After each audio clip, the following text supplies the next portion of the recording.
Dear Patriots, before the news starts, please subscribe to our patriotic channel by clicking the subscribe button. Give us a thumbs up to this video. Don't forget to leave your opinion below in the comments section. Share the news on Facebook and Twitter so you friends see it. Thank you. Eric Trump just got on Hannity and said the one thing about Trump liberals didn't want him to say. President Trump has had another big week of controversy after criticizing NFL players for kneeling during the national anthem before games on Sunday and Monday. Eric Trump got on Hannity Friday to defend his father, and said something all progressives are going to hate. "One thing I've always said about my father is he will fight for this country. This is another great example of him fighting for this country. It's not just fighting for lower taxes, or fighting for better healthcare, or fighting to have the best military, he's fighting for something that means a tremendous amount to this nation." That's right, folks. President Trump is a fighter. He doesn't back down. When he sees something he thinks is wrong, he says it. He loves this country and is ready to help build its infrastructure and services, but he recognizes that our symbols and traditions are also important to national unity and cohesion, and he's going to fight for that too. Eric Trump continued. That's the American flag. That's patriotism. There's plenty of time for protest, all right? Let's keep the 1 minute time that it takes to sing the national anthem, keep it sacred. There's another 23 hours and 59 minutes in the day, keep that minute sacred. We certainly have problems in this country, but we are so blessed on a relative basis, and we should stand and celebrate that. And when that's over we can talk about our differences, and that's healthy. But I'm proud of my father, taking a stand and fighting for this country. Boom baby. Progressives hate it when patriots stand up for what they believe in and defend American values. But President Trump is going to do just that.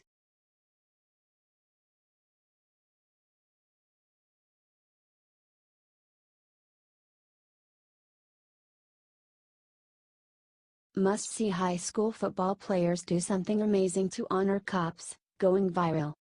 Watching NFL players kneel for the national anthem sucks. All Republicans, and even some Democrats, can agree on that. What America wants to see more of is unity. That's what we need right now, without question.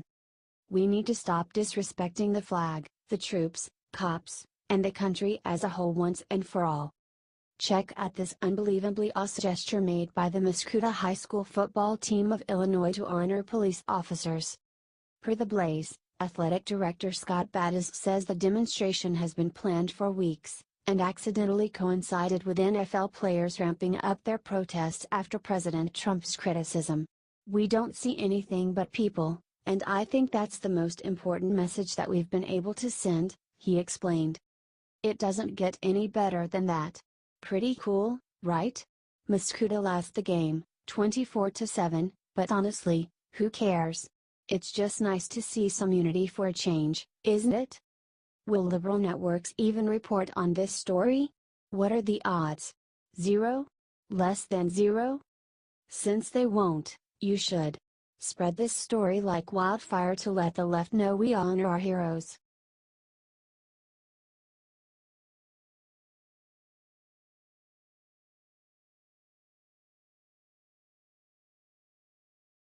After Puerto Rican mayor attacked him this morning, Trump struck back with ultimate vengeance. The Democratic Party is an evil machine. President Trump took to Twitter this Saturday to blast the San Juan mayor Carmen Yulín Cruz and called her nasty. Trump tweeted the following. The mayor of San Juan, who was very complimentary only a few days ago, has now been told by the Democrats that you must be nasty to Trump. Such poor leadership ability by the mayor of San Juan, and others in Puerto Rico, who are not able to get their workers to help. Cruz responded to Trump's comments this morning telling Joy Reid on MSNBC, "Actually, I was asking for help. I wasn't saying anything nasty about the president, but don't take my word for it." General Buchanan, a 3-star general, has said as one of the first comments that he has made about the Puerto Rico situation, that he doesn't have enough troops and he doesn't have enough equipment of what he needs to get the situation under control. White House social media director pointed out that she is putting on a show. It's not surprising that a Democratic-run island territory is blaming Trump for the disasters. It is run by Democrats. Share this to support our president and don't give a crap what the media says. The media is spinning the crap out of this stuff and we need to get Americans good information.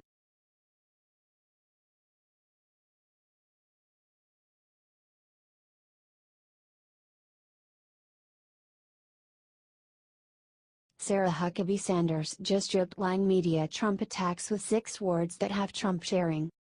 Press Secretary Sarah Huckabee Sanders is known for her wit and class when dealing with attacks on President Trump from journalists. On Saturday she again did not disappoint, lashing out at a Washington Post article that claimed President Trump ignored the humanitarian crisis in Puerto Rico to play golf at his resort in Bedminster. Sarah Sanders tweeted 6 words, "WP story on PR is false." The Post claimed the president went dark from Thursday, before his Alabama rally on Friday, to the following Tuesday, only speaking to acting Homeland Security Secretary Elaine Duke briefly on Friday. Sarah Huckabee Sanders set them straight. The great thing about Twitter, which President Trump has always said, is that he and his administration can deliver messages personally to correct media falsehoods. President Trump is again at this Bedminster resort this Saturday and will be monitoring the relief efforts in Puerto Rico very closely, with scheduled phone calls to head administrators such as FEMA Director Brock Long, Puerto Rico Governor Ricardo Rossello, Puerto Rico Resident Commissioner Jennifer Gonzalez Colon and the Governor of the U.S. Virgin Islands, Kenneth Mapp. Tired of the MSM dishonesty? Let's get Sarah Sanders' correction out there by sharing this 100,000 times. HT The Hill.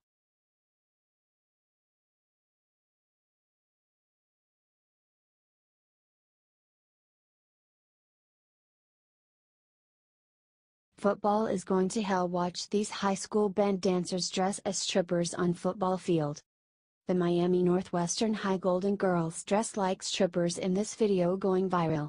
The group introduced a new look at a recent high school football game. Don't get me wrong. As one gentleman points out in the article. What do you think? Are the outfits too inappropriate for high school? Sound off below. It seems like it'd be a cold day in hell before most people would let their kids dress like that for a dance routine. Nothing against these girls, just their parents. Spread this on social media if y'all agree and have a wonderful Saturday.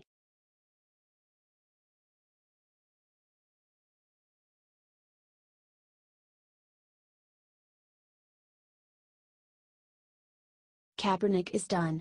Anti-American nut donated thousands to celebrate famous cop killer. Currently unemployed former NFL quarterback Colin Kaepernick is the reason players kneel on the sidelines today. He was the originator of the whole anti-American movement. Kaepernick's whole stance, no pun intended, began as a way to shed light on police brutality, even though in far more instances than not cops are proven to have just cause to do what they do when people don't listen. Colin was seen last season wearing socks depicting police officers as pigs. So, you know exactly where he stands. In fact, he even stated that he took a knee as a way to disrespect America and the flag. Now we're learning that Kep donated $25,000 to a group that honors a famous cop killer. Does the name Assata Shakur ring a bell? Shakur is a domestic terrorist, murderer, race hustler, and Black Panther member who fled to Cuba after taking New Jersey State Trooper Werner Forster's life in 1973. When she fled, she was on the FBI's most wanted list. Per Daily Mail, Colin Kaepernick's $25,000 donation to a charitable group honoring a convicted cop killer has been revealed. Kaepernick's foundation made the donation to Chicago-based Assata's Daughters, named after former Black Liberation Army member Assata Shakur, in April as part of a $1 million charitable pledge. Shakur was convicted of first-degree murder in the 1973 shooting death of New Jersey State Trooper Werner Forster and sentenced to life in prison, but staged a daring jailbreak and now lives as a fugitive in Cuba. Share this with everyone you know to get the truth out about anti-American, cop-hating Colin Kaepernick. Everyone needs to know. HT, BPR.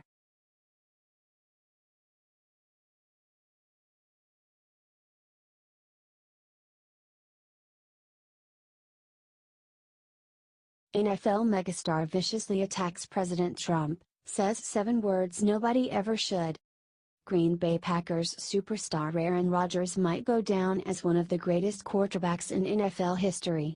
The numbers are there to back him up, plus he's got a Super Bowl victory under his belt. Rodgers is also a world-class ladies' man, having dated actress Olivia Munn and, allegedly, model Kelly Rohrbach, who played CJ in Baywatch. The thing is, if Rodgers keeps up his protesting shenanigans on the sidelines on Sundays, that is what he will be remembered for. Not a good look, bro. Before their Thursday night game against the Chicago Bears, Aaron and the Packers asked fans in the stands to link arms as a show of unity with the team, and against President Trump. It didn't go over well. The whole thing was a disaster, as most people refused to participate. Shows you what kind of pull the QB really has. During a presser recently, Rodgers attacked Trump over the NFL protests, saying, "This is about something bigger than that. An invitation to show unity in the face of some divisiveness from the top in this country." Wow. He wasn't done, though. "It's never been about the national anthem, it's never been about the military," Rodgers said of the protests. "We're all patriotic in the locker room, we love our troops. This is about something bigger than that, an invitation to show unity in the face of some divisiveness from the top in this country." Sure, Aaron. We believe you, wink. Keep disrespecting America and the president, who won Wisconsin, by the way, and see what happens to ratings and NFL revenue. It won't be good for players, that much is certain. HT, Gateway Pundit, The Hill.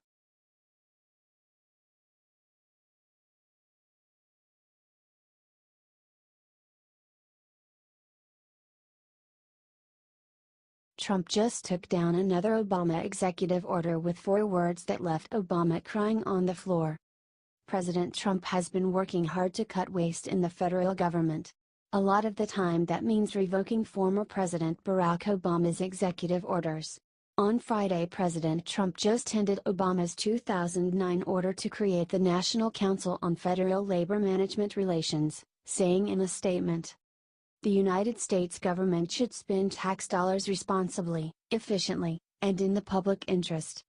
4 words Obama probably has never heard before: responsibly, efficiently, and in the public interest.